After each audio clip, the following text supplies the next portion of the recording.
முக்கிய செய்தி. 100 நாள் வேலை திட்ட பயனாளிகளுக்கு ஊதியம் வழங்காததற்கு மத்திய அரசை காரணமாக கூறி திமுக தப்ப முயற்சிக்கிறது. இது பற்றிய கூடுதல் விவரங்களை வழங்குவதற்காக செய்தியாளர் பாஸ்கர பாண்டியன் இணைப்பில் இருக்கிறார். பாஸ்கர பாண்டியன், விவரங்கள் என்ன, சொல்லுங்க.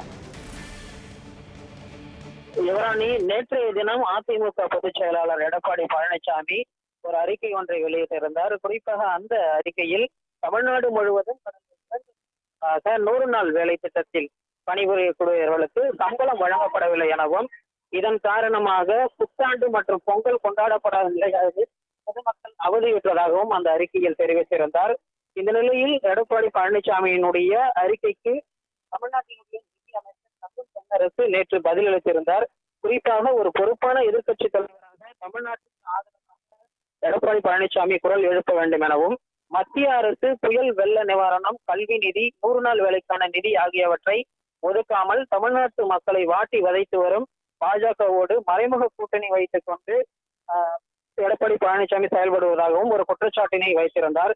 இந்த நிலையில் தான் தமிழ்நாட்டினுடைய எதிர்க்கட்சி தலைவரும் அதிமுக பொதுச் செயலாளருமான எடப்பாடி பழனிசாமி தனது எக்ஸ் பக்கத்தில் ஒரு தகவல் வெளியிட்டிருக்கிறார். 100 நாள் வேலை திட்ட பயனாளிகளுக்கு 2 மாதங்களாக திராவிட மாடல் திமுக அரசு சம்பளம் வழங்காததை சுட்டிக்காட்டினால் தங்களுக்கு வழக்கமான பாணியான மேலே இருக்கிறவன் பார்த்துப்பான் என்பது போல வெள்ளி பக்கம் கையை நீட்டி தப்பிக்க முயல்வதாக குற்றம் சாட்டியிருக்கிறார். ஏதோ திமுக ஆட்சி அமைத்த பிறகுதான் மத்திய அரசு தமிழ்நாட்டை வஞ்சிப்பது போல வேடிக்கையாக இருப்பதாகவும் அவர் அதில் வலியுறுத்தியிருக்கிறார். எந்த தேசிய கட்சி ஆட்சியில் இருந்தாலும் தமிழ்நாட்டிற்கு முறையாக நிதி வழங்குவதில்லை என்பதை வரும் கருத்து என்பதையும் அதில் உறுதிப்பாட்டுடன் தெரிவித்திருக்கிறார். மேலும் மத்திய அரசின் நிதியை பெற்றும் மத்திய அரசிடமிருந்து நிதி வராத போதிலும் மக்களுக்கு சேர வேண்டிய திட்டங்களில் எந்த தொய்வும் அதிமுக ஆட்சியில் ஏற்பட்டதில்லை எனவும், அப்படி ஒரு நிர்வாக திறமைக்கு ஆட்சியை தாங்கள் நடத்தினோம், உங்களை போன்று எதற்கெடுத்தாலும் டெல்லி பொம்மை ஆட்சி நடத்தவில்லை என கடுமையாக தன்னுடைய அந்த எக்ஸ் பதிவில் சாடியிருக்கிறார். குறிப்பாக கருணாநிதி நாணய வெளியீட்டிற்கு மத்திய பாஜக அமைச்சரை அழைத்து வர தெரிந்த திமுக அமைச்சர்களுக்கும் முதலமைச்சருக்கும் 39 எம்பிக்கள் இருந்தும் உரிய அழுத்தம் கொடுத்து தமிழ்நாட்டிற்கான தரவில்லை எனவும் அவர் கேள்வி எழுப்பியிருக்கிறார்.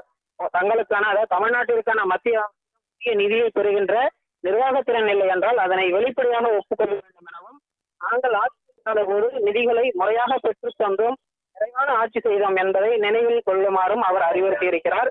இந்த திமுக அரசினுடைய 100 நாள் வேலை திட்ட அந்த நிதி வழங்காததற்கு பாஜக மீது குற்றம் சுமத்தி இருப்பதற்கு அமைச்சர் தங்கம் தென்னரசுக்கு இந்த பதிலளிக்கும் விதமாக அவர் இந்த பதிவில் பதிவிட்டிருப்பது குறிப்பிடத்தக்கதாக பார்க்கப்படுகிறது. யுவராணி,